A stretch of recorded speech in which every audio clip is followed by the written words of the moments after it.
Subscribe करने के बाद घंटा बजाएं ताकि आप दूसरा अपडेट घंटा भी मिस ना करें। प्रेजेंट बाप जी स्टूडियो चरैया रहेगा।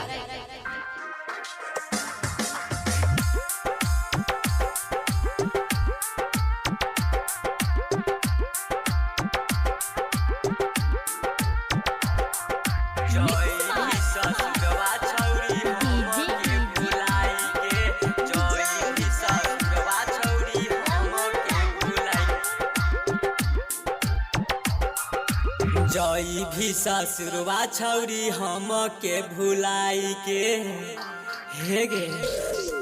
जई भी ससुरवा छौरी हम के भुलाई के, जई भी ससुरवा छौरी हम के भुलाई के। हमर हथावा छोड़ा के हाथे मेहदी रचा के छौरी चल जैभी गे, चल जैभी तू ससुरवा छौरी हम के भुलाई के।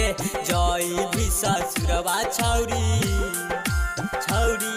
प्रेजेंट बाप जी स्टूडियो चरैया रहेगा।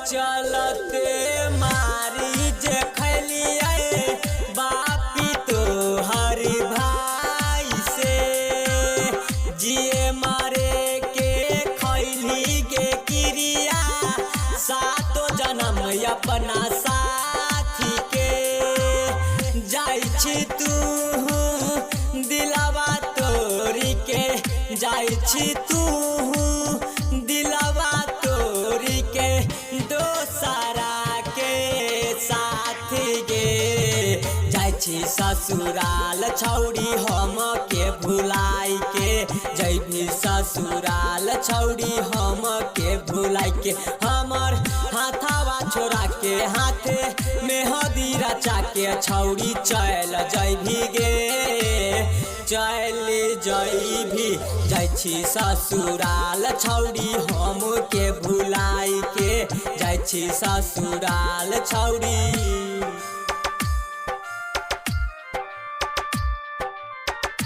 प्रेजेंट बाप जी स्टूडियो चरैया रहेगा।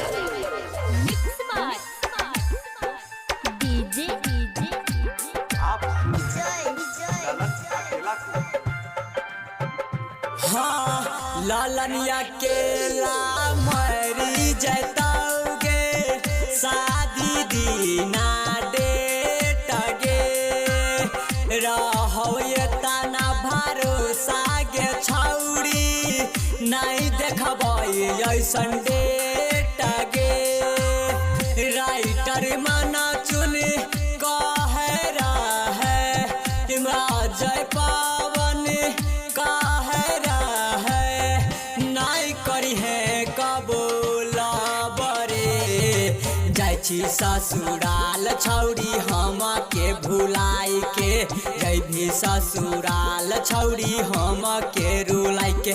हमर दिलावा दुखा के हाथे मेहदी रचा के छौरी चल जैभी गे, चल जैभी। जाई छी ससुराल छौरी हम के भुलाई के, जैभी ससुराल छौरी।